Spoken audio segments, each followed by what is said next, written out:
Coucou, je m'appelle Jean. J'aimerais partager avec vous la fois où j'ai eu une trouille épouvantable. C'était si affreux que cette peur vit encore quelque part au fond de moi. Tout s'est passé il y a presque un an. Un jour, toute ma famille a décidé d'aller camper. Papa avait acheté un tout nouveau camping-car et mourait d'envie de l'essayer. Alors il a choisi une destination de pêche en montagne au bord d'un lac pas trop loin de chez nous. Tout le monde disait « Oh, génial, un week-end dans la nature !» Et j'étais le seul qui semblait bien peu exalté par la nouvelle. Le truc, c'est que j'avais récemment fait la connaissance d'une merveilleuse fille qui me plaisait depuis longtemps. Elle s'appelait Sandra, et nous avions finalement accepté de nous retrouver ce samedi-là, en quelque sorte, pour un premier encart. Alors l'idée d'un voyage de 2 jours en famille ne correspondait pas du tout à mes plans. J'ai d'abord essayé d'échapper à cette histoire de famille, mais ma mère m'a dit que je devrais soutenir davantage mon père et ne pas être si égoïste. Et comme vous l'aurez deviné, nous y sommes tous allés ensemble. Par nous, j'entends non seulement mes parents et moi, mais aussi la famille de la sœur de mon père, qui comprenait ma cousine de 5 ans, Élise, qui était un peu comme ma petite sœur embêtante. Étant particulièrement irrité par cette situation, j'ai décidé que je ne parlerais à personne à l'extérieur du camping-car. Surtout pas à Élise. Avant ce voyage, chaque fois qu'elle me voyait, elle agissait comme si elle ne pouvait pas parler du tout. Elle me fixait timidement et nos parents plaisantaient constamment en disant qu'elle était tombée amoureuse de moi.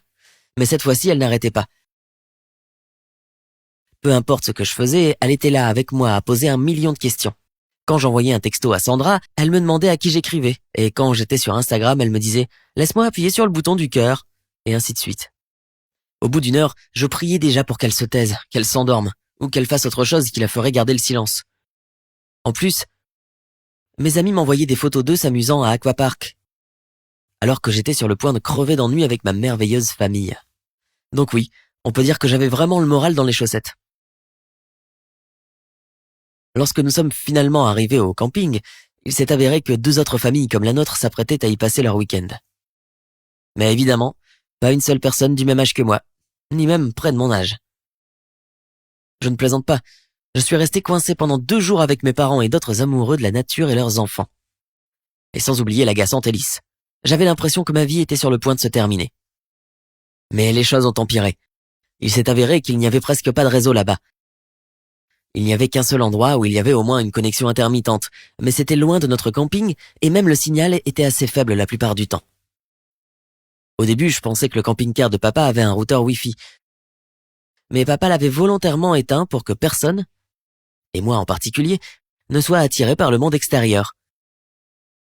J'étais vraiment en colère contre la situation, contre mes parents, contre leur nouveau camping-car et même contre la nature qui m'empêchait d'avoir un contact avec le monde extérieur.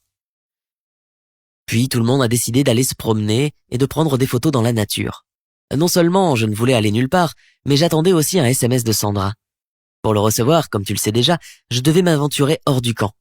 J'ai donc dit à tout le monde que j'avais des problèmes d'estomac et que je devais rester près des toilettes. Quand Élise a entendu cela, elle a aussi commencé à se plaindre qu'elle irait nulle part et qu'elle voulait rester ici avec moi. J'ai pensé qu'au moins je pourrais discuter avec Sandra et j'ai suggéré qu'il pouvait laisser Élise avec moi et passer du temps ensemble, pendant que nous pourrions jouer aux cartes ou à des jeux de société. Bien sûr, je ne pensais pas ce que je disais. Hors de question que je joue avec elle. Dès que nos parents sont partis en randonnée, j'ai emmené Élise en haut de la colline pour avoir un meilleur réseau. Elle a accepté de regarder quelques dessins animés pendant que je lisais mes textos. Il y avait beaucoup de messages, des photos d'amis et des textos flirteurs de Sandra. Alors il m'a probablement fallu plus de 10 minutes pour tous les lire et y répondre. De temps en temps, j'entendais Élise rire de ce qu'elle regardait. J'ai donc répondu à mes amis et à Sandra et je leur ai dit que je ne pourrais pas me connecter avant de rentrer chez moi. J'avais fini et j'étais prêt à retourner au camping et j'ai levé les yeux vers où Élise aurait dû être assise. Les dessins animés sur l'iPad étaient toujours en marche mais elle était introuvable. J'ai été pris de sueur froide. Où était-elle allée? Je me suis dit qu'elle était peut-être retournée au camping, alors je me suis précipité là-bas, mais j'étais terrifié. Je ne l'ai pas trouvée dans le camping-car ou ailleurs. J'ai demandé à nos voisins du camping si quelqu'un l'avait vue, prétendant que nous jouions à cache-cache pour que personne ne comprenne que quelque chose n'allait pas, mais il n'était d'aucune aide. J'ai vraiment commencé à paniquer. Je veux dire, si c'était une blague et qu'elle s'était cachée quelque part exprès, je l'aurais tuée certainement. Mais si ce n'était pas le cas, et si elle était allée cueillir des fleurs et s'était blessée, ou qu'un animal sauvage l'avait attaquée? Je ne savais pas quoi faire. Je n'avais aucune idée de l'endroit où se trouvaient nos parents à ce moment-là, ni de la façon de les joindre, ni si je devais appeler moi-même la police ou les pompiers. J'avais même peur d'imaginer ce que ses parents et mes parents me feraient s'ils avaient découvert comment je l'avais perdue. Cette peur indescriptible n'a pas duré longtemps, et en 20 minutes, mes parents étaient de retour. Je ne savais pas comment entamer la conversation, mais j'avais probablement l'air suffisamment mal pour que n'importe qui puisse deviner qu'il s'était passé quelque chose. Je n'arrêtais pas de dire à quel point j'étais désolé d'avoir été si distrait par mon téléphone, et ainsi de suite.